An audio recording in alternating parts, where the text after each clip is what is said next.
கிருபை பெரிதல்லோ என் ஜீவனிலும் அதே இம்மட்டும் காத்ததுவே இன்னும் தேவை கிருபை தாருமே இன்னும் தேவை கிருபை தாருமே. கர்த்தருக்கே மகிமை உண்டாவதாக. சேனைகளின் கர்த்தர் ஊழியத்தின் மூலம் 5/5/2024 இன்று நாம் அறியவிருக்கும் கிருபையின் வார்த்தைகள் ஏசாயா 43 இதோ நான் புதிய காரியத்தை செய்கிறேன், இப்பொழுதே அது தோன்றும். கத்தோலிக்க வேதாகமம் இவ்வாறு கூறுகின்றது, இதோ புது செயல் ஒன்றை நான் செய்கிறேன், இப்பொழுதே அது தோன்றிவிட்டது என்கின்றது. இன்று இந்த கிருபையின் வார்த்தைகள் மூலம் கர்த்தர் நமக்கு கூறும் நல் ஆலோசனை, நல் வார்த்தை என்னவென்றால், நான் புதிய காரியங்களை இப்பொழுதே உனக்கு செய்ய போகின்றேன், உன் சந்ததிக்கு செய்ய போகின்றேன், அது இப்பொழுதே தோன்றிவிட்டது என்று வாக்கு கொடுக்கின்றார். ஆனால் அவர் கூறுகின்றார், நம்மை பார்த்து நீங்கள் முந்தினவைகளை நினைக்க வேண்டாம். 18ஆம் வசனத்தில் பூர்வமானவைகளை சிந்திக்க வேண்டாம்.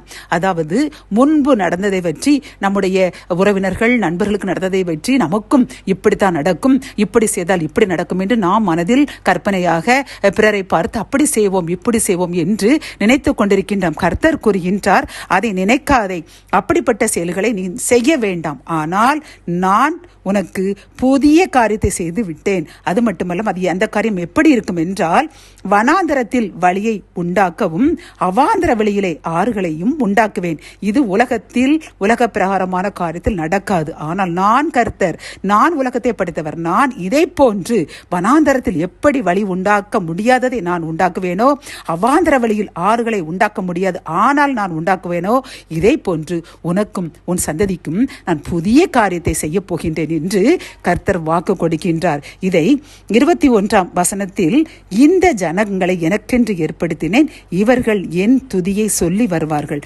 அதாவது கர்த்தர் நம்மிடம் ஒன்றே ஒன்று கேட்கின்றார், என்னவென்றால், உங்களை நான் எனக்கென்று ஏற்படுத்தினேன், நீங்கள் என் துதியை சொல்லி வர வேண்டும். நான் உங்கள் வாழ்க்கையில், உங்கள் பிள்ளைகளுடைய வாழ்க்கையில் எவ்வளவோ அதிசயங்களை செய்தேன். நீங்கள் அதை சாட்சிகளாக கூறினீர்களா? அதற்காக தினமும் நன்றி கூறினீர்களா? உங்கள் காரியங்களை மட்டுமே கேட்டுக்கொண்டே இருக்கின்றீர்களே தவிர, நான் செய்த அந்த காரியத்துக்கு நன்றி சொன்னீர்களா? என்னை துதித்தீர்களா?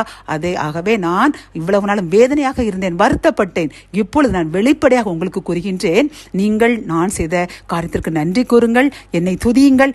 இப்பொழுதே உங்கள் காரியங்களில், உங்கள் பிள்ளைகள் காரியத்தில் புதிய காரியத்தை செய்து விட்டேன் என்று வாக்கு கொடுக்கின்றார். ஆகவே இந்த செய்தியை கேட்டுக்கொண்டிருக்கிற அன்பு சகோதரனே, சகோதரியே, கர்த்தர் இந்நாள் வரை நமக்கு செய்த நல்ல நல்ல ஆச்சரியமான காரியங்களை நினைத்து நினைத்து துதித்து கொண்டே இருப்போம், நன்றி உள்ளவர்களாக வாழ்வோம்.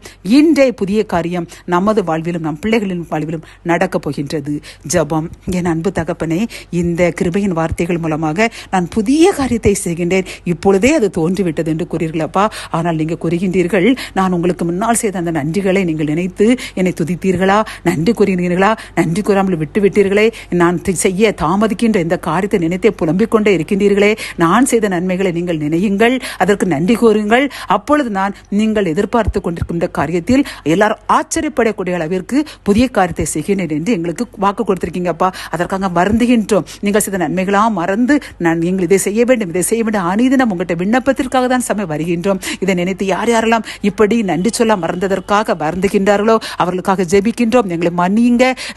இனிமேல் இன்றிலிருந்து நாங்கள் விண்ணப்பத்தை வைக்காமல் நன்றி கூறிக்கொண்டே இருப்போம் என்று வாக்கு கொடுக்கின்றோம். அதன் மூலமாக நீங்க செய்யவிருக்கின்ற புதிய காரியத்திற்காக, அதிசயமான காரியத்திற்காக நன்றி கூறுகின்றோம். மீட்பர் இயேசுவின் மூலம் ஜெபம் கேளும் நல்ல தகப்பனே, ஆமென்.